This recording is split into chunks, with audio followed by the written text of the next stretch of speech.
Tonight, Dr. Christian's back in the fat fatherland, witnessing the shocking reality of life in America's fattest city. The heaviest patient I've lifted is 765 pounds. Wow, well over 50 stone then. Now in England, a quarter of NHS trusts won't perform certain operations on obese patients. It's lose weight or lose out, making Dr. Christian more determined than ever to get our eating problems back on track. It's Supersize versus Superskinny. Jeff, I'm going to pair you up with Josh. They check in to Dr. Christian's feeding clinic. I mean, there's only one thing that makes you fat, and it's food. For a 48-hour dose of each other's dire diets. That's awful. Why would anyone want sweets in the morning? And we meet a compulsive exerciser whose obsession's wrecking her health. Because it's not what you're eating, it's what's eating you.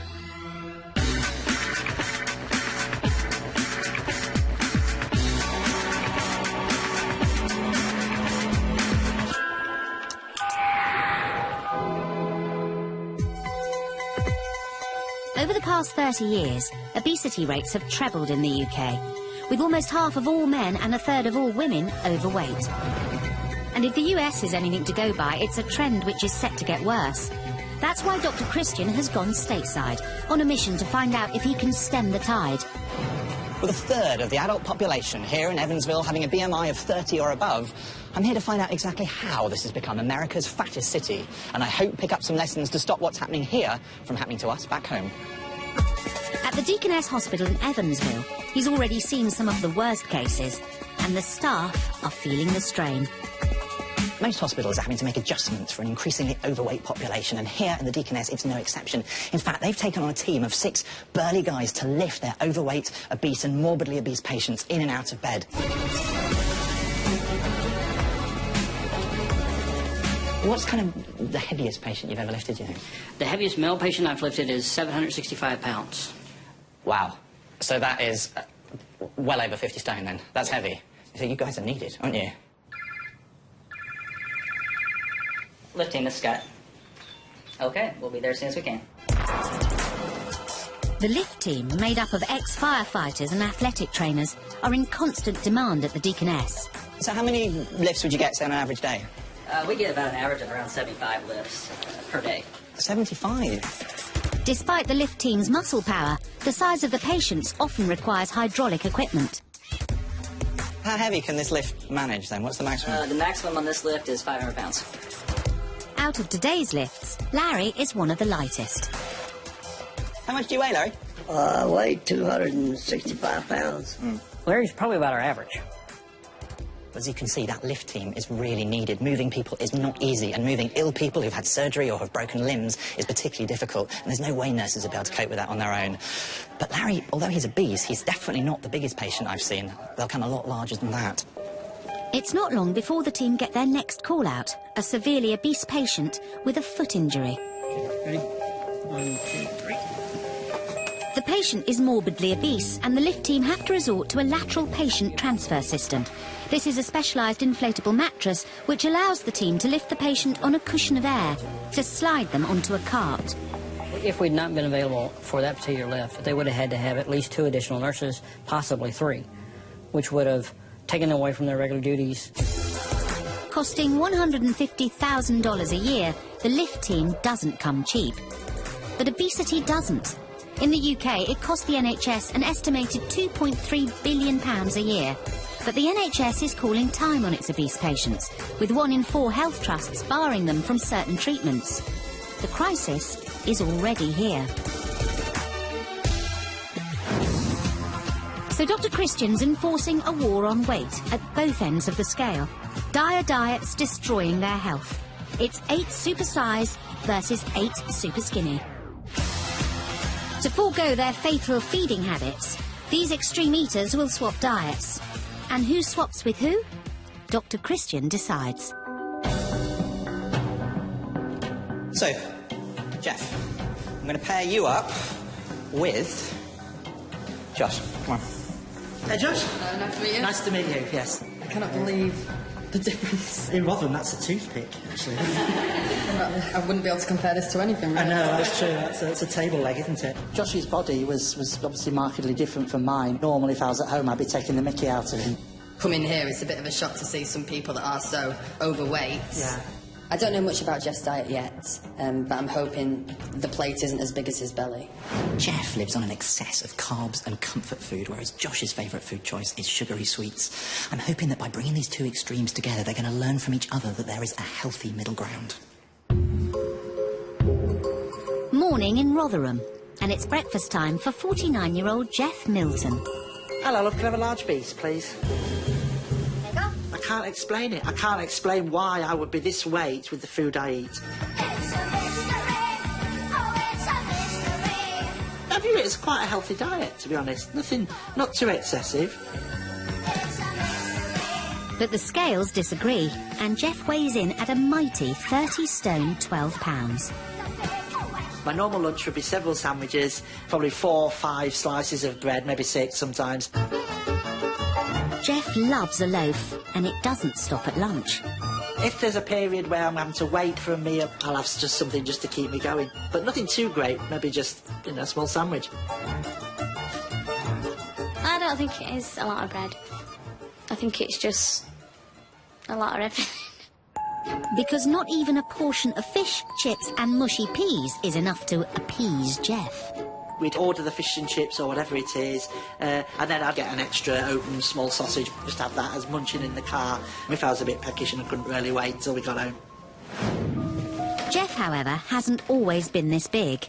There's been 2 periods when I've lost a lot of weight. In the 1980s, I lost 10 stone. I went from 25 stone down to 15 stone. And recently, I went down from about 35 stone to about 25 stone, 24 stone. But Jeff's 10-stone weight loss was short-lived. Last year, Jeff got made redundant. And if losing his job wasn't stressful enough, his wife, Joanne, fell ill.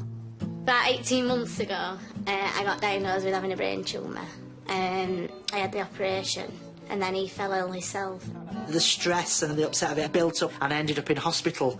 I'd got a heart murmur.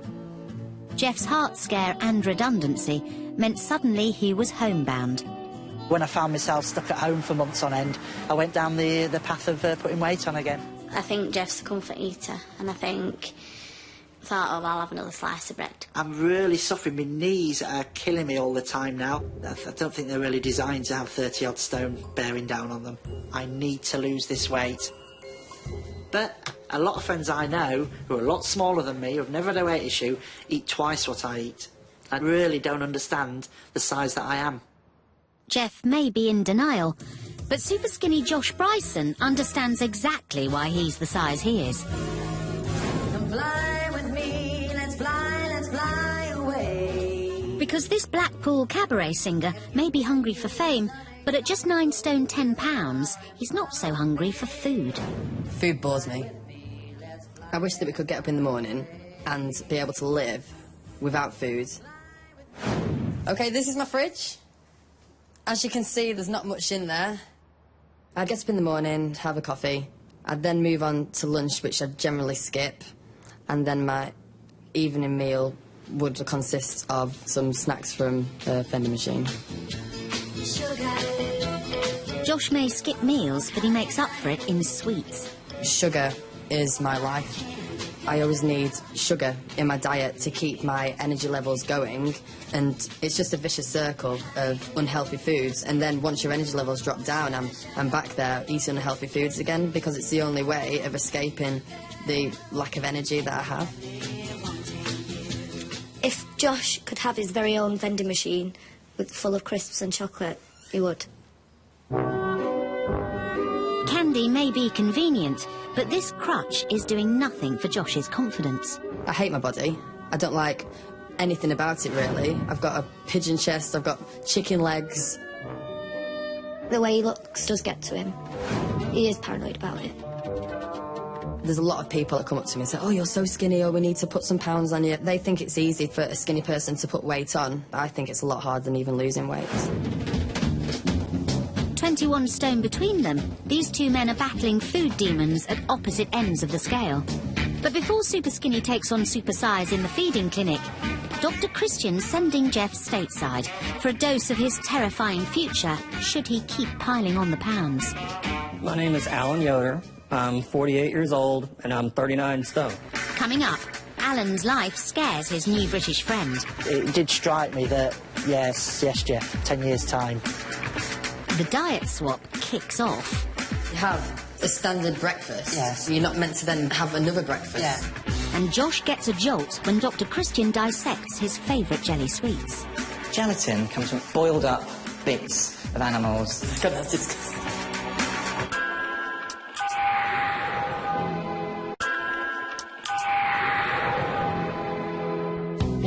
Weighing in this week is Superskinny Mr. Sweet Josh Bryson versus Supersize Mr. Savoury Jeff Milton.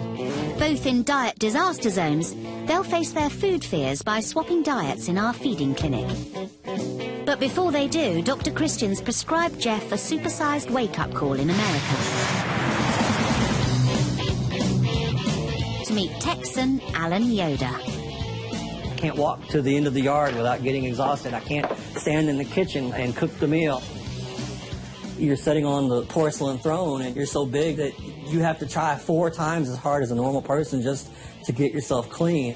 Jeff's been sent to 39 stone Alan for a large dose of his future, should he continue denying his diet. Hi, I'm Alan. I'm Jeff, nice to meet you. And to make sure Jeff takes every drop of his American medicine, Dr. Christian's also en route. I hope really this is going to give him the incentive that he needs to make sure that he gets it right this time and that weight stays off now for the rest of his life. So, Jeff, tell me about yourself. Well, 2 years ago I lost 10 stone and I was doing really well, but then my weight just seemed to go up again and I've put about 5 stone back on. My weight fluctuated quite a bit. I actually got down almost to be normal, healthy weight. It may be hard to believe, but in 2001, Alan had his stomach stapled. I went from a high of 42 stone all the way down to 15 or 16 stone in about 16, 17 months. A mammoth weight loss of 27 stone. But not even bariatric surgery could stop this food fan. A few years later, Alan had munched his way out of his stomach staple, back to morbid obesity, and into a heap of health problems. I've been recently diagnosed with sleep apnea, and it's meaning when I'm trying to sleep, I can't breathe because the weight is bearing down on the lungs. I'm not getting enough oxygen. I have Barrett's disease, which is essentially it's an erosion of the esophagus, and that's because I'm eating so much food that it won't fit in my stomach, and so it's up on the esophagus, and that acid is literally not only digesting the food, it's digesting me. Food eating Alan alive, but he still can't stop. The one big lesson I'm learning from all of this, you've got to be right in the head. You know, no matter what you do to your body, whether you surgically block off your stomach or whatever, it's all irrelevant if you're still of a mind that you don't care what you eat. Both Alan and Jeff know what it's like to be thinner and thrive on it. So do you hope to do it again then? I definitely hope to do it again. Yeah. But so far, neither have been able to lose the weight for good. Dr. Christian wants that to change. And unbeknown to the supersized duo, he's in town. They do that at lunch a lot. How are you? Surprise? You did surprise me. Jeff, Yeah, hello. Alan, I'm Hi, Christian. I'm Alan. Nice to meet you. Nice to meet you. Do you guys really like food? I can just immerse myself in food and be lost in it. And it's a horrible, horrible way to deal with things. Do you agree with that? I don't know if I love food. Well, love it is the wrong term. I don't feel as though I eat a lot.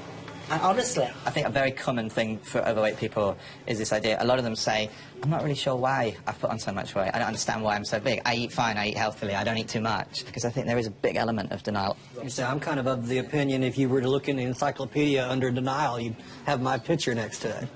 That's a very honest thing to say. Dr. Christian wants to show Jeff how being in denial has damaged Alan's health. So you're rattling with the amount of pills you're taking. You have got various blood pressure things here. Frusemide, I mean, that's a water pill. That makes you pee off extra fluid and keep your blood pressure under It helps control. with the edema in my legs. And with the edema in your legs.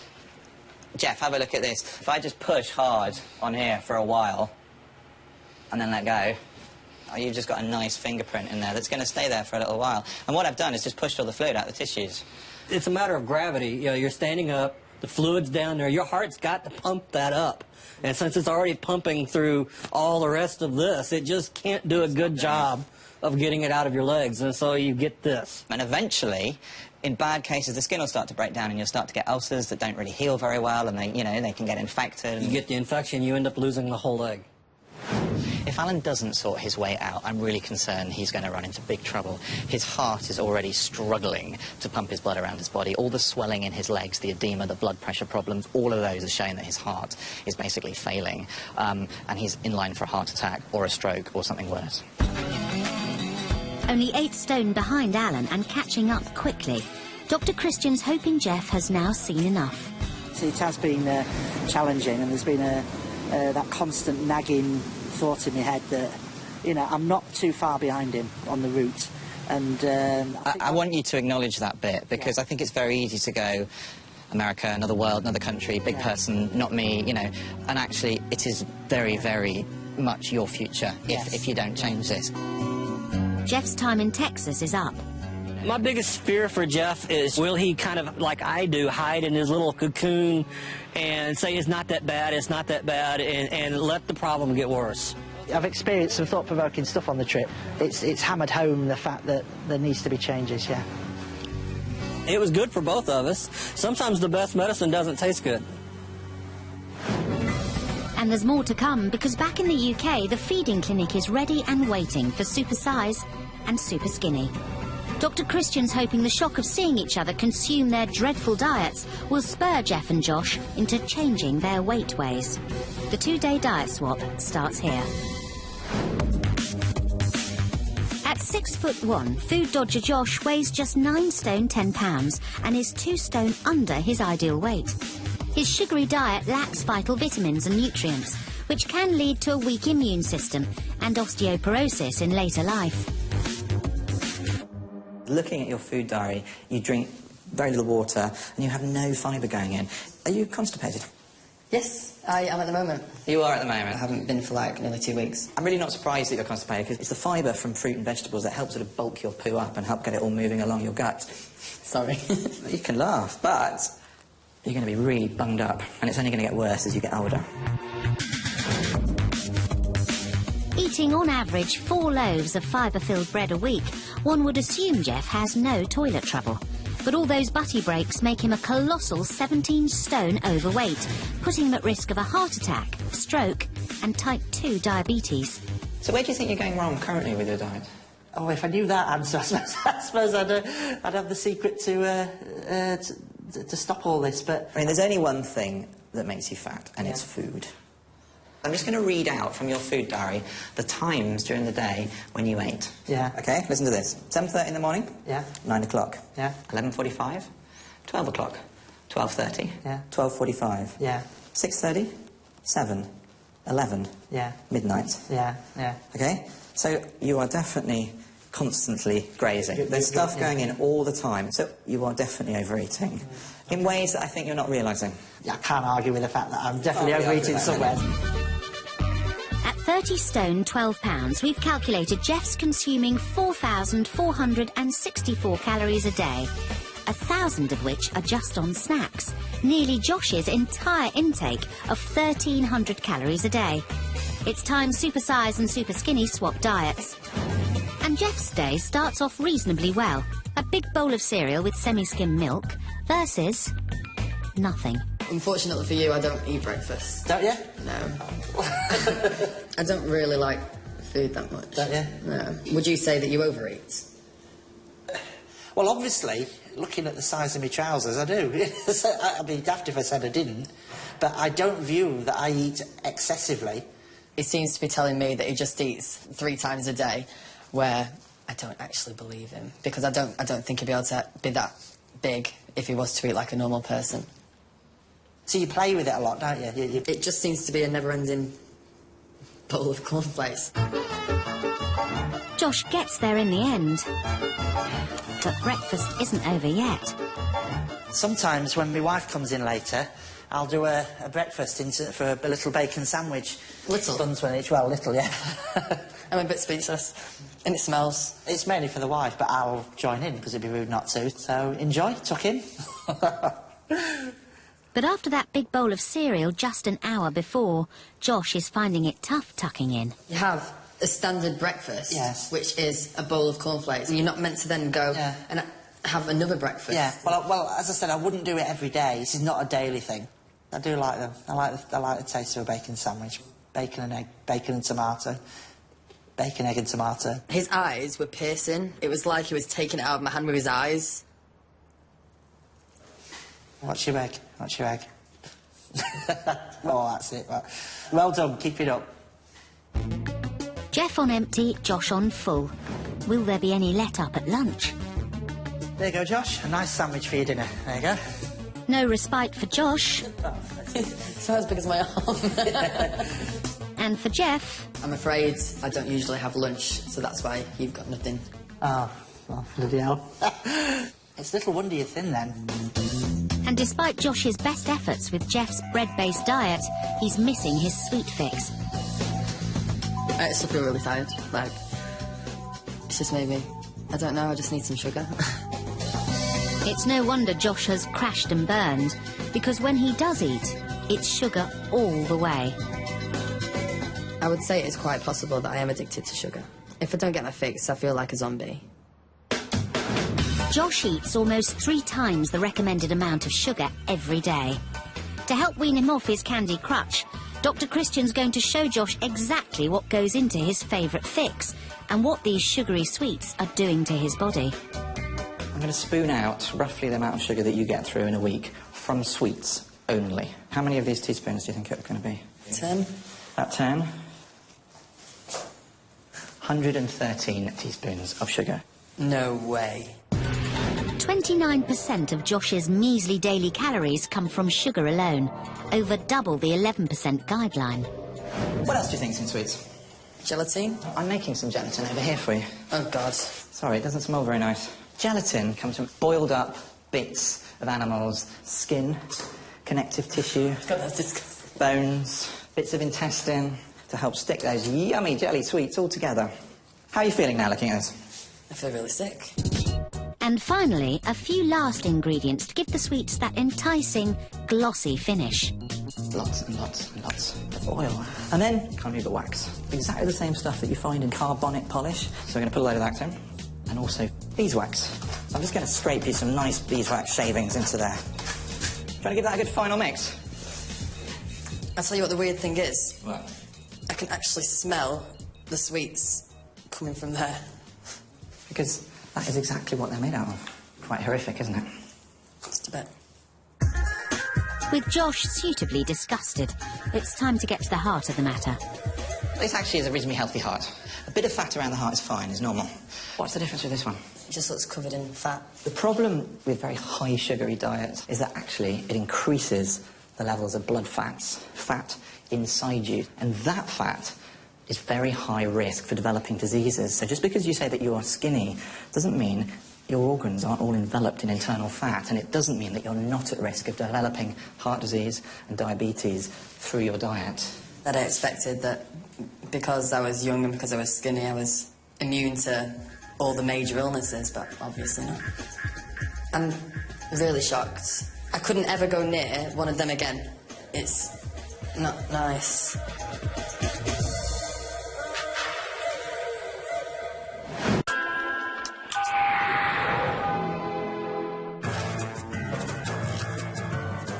Habitual grazer Jeff Milton and sweet-toothed food skipper Josh Bryson are on day 1 of their diet swap. 4 o'clock, and for the first time there's something on the menu for Jeff. So it's a coffee with 3 sugars versus 2 ham sandwiches. And this is just another snack. Well, this was, well, basically, yes, if it would be a... yes. Yeah. So this is your 4th meal of the day? And we've still got tea time to go as well? Apparently so, yes. How is that possible? How is that possible that someone can eat so much in one day. Keep going. You'll be all right. I can't do it. I actually can't do it. I can't do it. It didn't seem that much during the day. I dread to think what the next thing, because I honestly can't remember. I just hope we didn't go to the chippy that night, because they'll kill him off. Jeff actually had a cheesy pizza and salad, which wouldn't have been too bad if he hadn't scoffed such big snacks earlier on. And it versus chicken, burger and fries, Jeff's first solids of the day. Well, actually, I don't feel very hungry.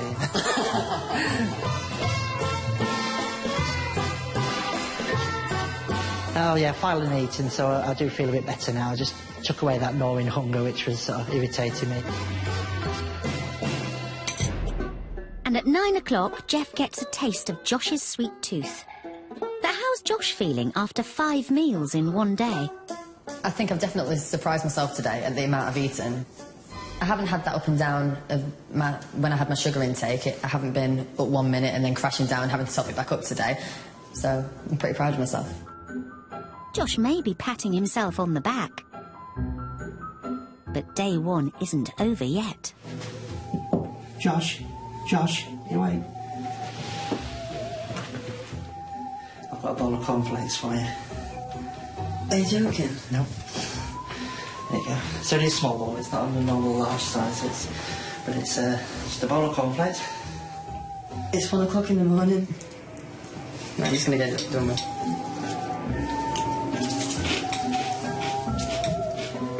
And I'm hating this. Too full and too angry to sleep. I can't stay in bed. I need to go out. Josh has made it clear how unimpressed he is with Jeff's diet. Day 2 of the diet swap. For breakfast, it's 4 slices of wholemeal toast versus a bag of sweets. And Jeff's turn to bite back. A full pack of jellied sweets. That's awful. No, sweets? Why would anyone want sweets in the morning? But Josh also has something to say. I mean, you had 6 meals yesterday. 6 meals. I don't understand how someone could eat that at 1 o'clock in the morning. Wasn't you satisfied from your tea? It wasn't the satisfied job. It was just I was watching the telly or whatever it was that night and I had it, you know. So you didn't need it? No. Didn't need it. Don't need half the stuff. You know, it's just too much. The volume's too much. The quantities are too much. The frequency's too much. Hands up. And I can see that now from the way I've been throwing food at you for the last 2 days. What's it like to eat sweets at this time in the morning? Are you meant to have energy? Because I just feel... Do you? I feel less energetic now than when it started. I feel really embarrassed. Seeing each other struggle has made both Supersize and Superskinny realise they need to change. But for the 1.6 million people in the UK living with an eating disorder, change can seem impossible. We've been following 6 people who hope by sharing their own personal stories, they'll inspire others to seek help. Laura is a 22-year-old fashion student addicted to exercise. My current exercise routine is one that I've made myself. It basically involves arm exercises, sit-ups, kind of crunches and leg exercises as well. I also go to the gym when I'll just run for a long time and then I'll use the weights as well. When I don't do the exercises that I set myself out to do, I feel guilty about it. I just feel like something bad's going to happen if I don't do it. Exercising obsessively is a common symptom with eating disorders. It's seen as a compensatory way of burning off calories. The need to exercise can become compulsive, taking over one's life. She's quite secretive with her exercising, but we didn't notice it, probably for a couple of years. Now you can really see it. It's really quite obsessive. Exercise isn't Laura's only obsession. She consumes a measly 600 calories a day. That's 1,400 less than the recommended daily amount for women, and well under the amount her body needs for the exercise she does. This has been going on for 5 years. Things weren't going the way I thought they were going to be. I went and just got a really monotonous job, so me and another girl that I was working with started trying out, like, fad diets, like drinking protein shakes, eating a blueberry every 15 minutes. I went back to college after that. By that time, I was totally consumed by it. Laura's diet is mainly a mix of cereal with water and energy drinks. In combination with her extreme exercising, this has had a severe effect on her body. I'm always cold, I'm always tired. I've got a thyroid problem now, so I'm on medication now for that, potentially for the rest of my life. When Laura hit 7 stone and her hair began to thin and fall out, she got professional help. After I went to see my GP, I was referred on to a psychiatric nurse for CBT, which is cognitive behavioural therapy, and it's basically just to address what would maybe trigger you to feel upset or anxious about what you're going to eat.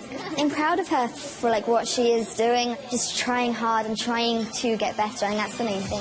If you think that you or someone you know has an eating disorder, go to channel4.com/supersize for more information.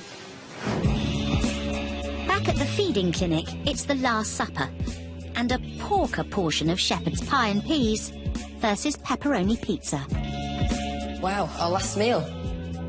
I am a little bit shocked. Before we came downstairs to the dining room, and I was thinking, I'm actually hungry for food, not for sweets, for food. And that's like an experience that I've never felt before. Say you're 22, 23, it's a big thing, that, isn't it, if you've never really felt hungry for food before. So, well, in that case, it's congratulations. Josh is ploughing through his shepherd's pie, no problem. And the last 48 hours have had a positive effect on Jeff's appetite, too. Actually, I'm struggling with this. Now, that's what you call a super skinny beating a supersize. Diet swap done. All that remains is a final word from Dr. Christian. Chaps, we've come to the end of your time here, sadly. And this is the best bit, really. These are your diet plans. There's yours. And Josh, I want to see you coming back healthier, happier, eating properly with a little bit of weight on. Doable? Oh, yes. Yes. And Jeff, completely the opposite. A little bit of weight off. Hopefully, yes. But I really do think you guys can both do it. I think you've been shocked in many ways throughout this, haven't you? And just remember those shock factors when you're slipping.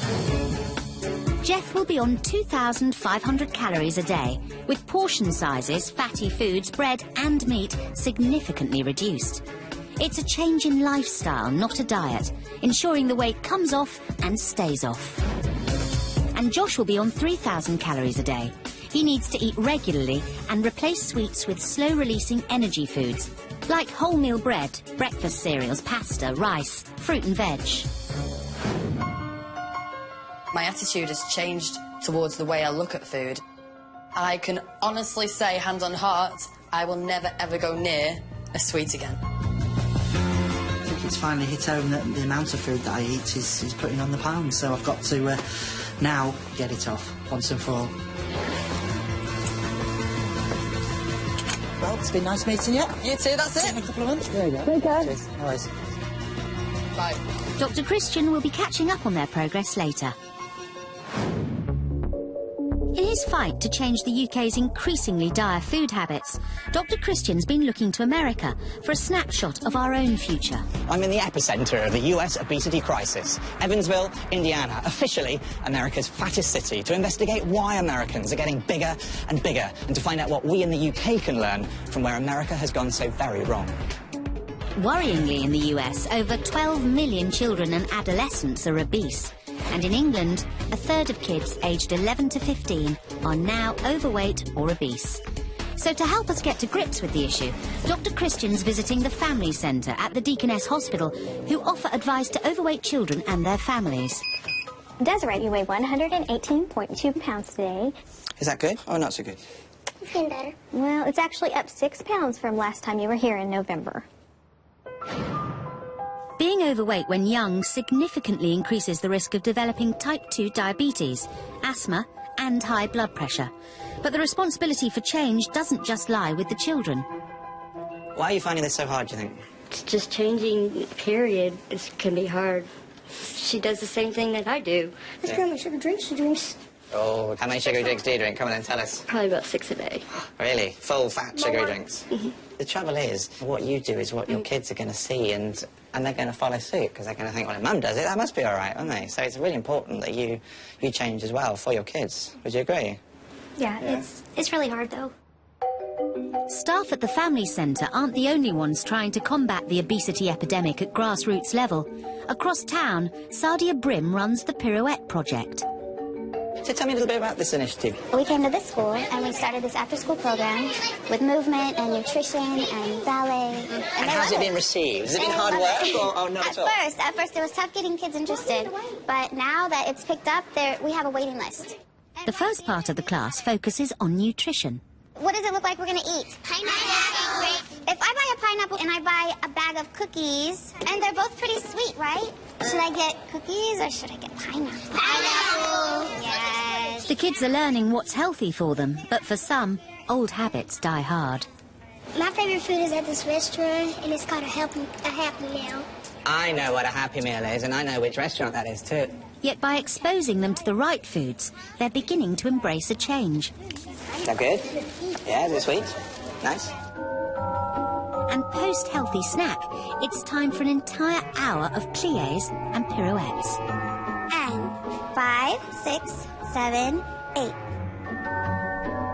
And go up and back, the very top of your back. Go up and flat back all the way down. I have to say, it was a complete delight, and it's so heartening to see kids volunteering to take part in these sorts of activities, because these are the next generation. These are the kids that are growing up in a society where being large and overweight is actually normal, and we need to focus on our kids and make them aware of the health risks of being overweight with exactly these sorts of activities. They were having fun, and they were doing some serious hard exercise, and that's exactly what they need to be doing.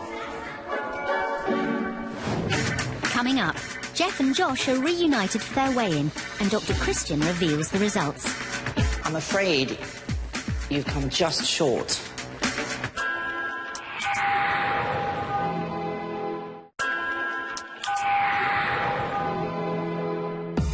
It's been 11 weeks since bread-loving Jeff Milton and sweetaholic Josh Bryson left the feeding clinic. It's time to find out if they've stuck to their healthy eating plans. Slightly nervous, looking forward to seeing officially what I've done. I've got a little target in my head which I want to go for, and hopefully I'll achieve that. That'll be a nice surprise today, yeah. So how's it been, Jeff? It's been good. I've not been hungry at any time. I've ate well, and I feel as though I'm losing weight. When you were in the feeding clinic, there was possibly a slight sense of denial, or not really understanding why the weight was going on and where you were going wrong. What do you think about that now? I was doing it wrong. And I wasn't accepting that I was doing it wrong, and the effect of that was the weight. That's good. I mean, you had a lot of work to do, essentially, didn't you? And particularly up here, I think, thinking about why, and really accepting that you weren't always getting it right. And that's a difficult thing to do, is, you know, and it sounds like you've done it. And I hope it's working well. We'll find out. I'm feeling apprehensive about what's to come. Hopefully, things will be good. Josh, how have you been? I don't eat any sweets anymore. I suppose that's one pro. Not at all. I eat at least 3 meals a day, with snacking in between, just to put on the extra weight. And how do you feel because of all this? I feel alert, awake, healthy. Everything that was negative before was just completely changed into a positive. And is this something you're going to keep up now? Completely. Yeah? Time for the gents to be reunited. Hey, Josh. Yeah! You well? How the devil are you? Okay, how are you? Yeah, not bad, thanks. How are you doing? Yes, I can instantly see a major improvement. Oh, good stuff, yes. You look as though you put a bit of bulk on, so, you know, you look fuller in the face. That's what my friends were saying to me, actually. It's all come here. Yeah, but it's... come here a little bit. But it's... Oh, you've got a belly on your... bellies of the world unite. Well done, well done. Right, gang, here I am. You happy to see each other again? Yeah, brilliant, yes. You were talking about you see us put it on in his face. I agree with you. How much would you have liked to put on? I would have liked around half a stone. I'm afraid you've come just short of putting on a stone. No way. 13 pounds you've put on. Astounding. Oh my God, that's amazing. Astounding. And not only that, you've added 3 inches to your chest, and you've added 2 inches around your arms. So it's fantastic. Really well done. Well done, mate. That's amazing. What would you have hoped for, Jane? A couple of stone. I think we can probably do a little bit better than that. Excellent. You've lost 2 stone and 5 pounds. Excellent. Oh, I'm pleased with that. Not only that, but you've lost something else as well. You've lost 8 inches around your tummy. Well, that would explain the baggy trousers, I suppose. That would explain why you're having to walk holding your trousers. Yeah, and that's amazing. I couldn't have asked, actually, for better results from either of you. You've done me proud. Thank you. 2 stone, 5 pounds. Really pleased with that. That's more than what I would have expected. I actually didn't think I was even going to get 4 pounds, let alone nearly a stone. Also 8-inch off my waist. I mean, that's another good thing as well. So, yeah, excellent. Really pleased with that. Next week, there's tears before tea time in the feeding clinic. It's quite hard to tell somebody that I've only just met. As Supersizer Joe swaps diets with Superskinny Emma. Former anorexic Rosemary shares her story. Liver failed. You know, my heart has failed and I had to have dialysis because my kidneys failed. And Dr. Christian's back in America's fattest city, where weight loss surgery is all too common. You know, I hurt like crazy right now, but I'm still glad I've done it. Jack Whitehall's very own gig. He's chatting to Ruth Jones, he's going undercover and he's doing stand-up. He's a busy and funny man tonight from 10. Now, next tonight, you'd expect your granny and granddad to be at your christening, not a police escort. Big fat gypsy weddings coming up.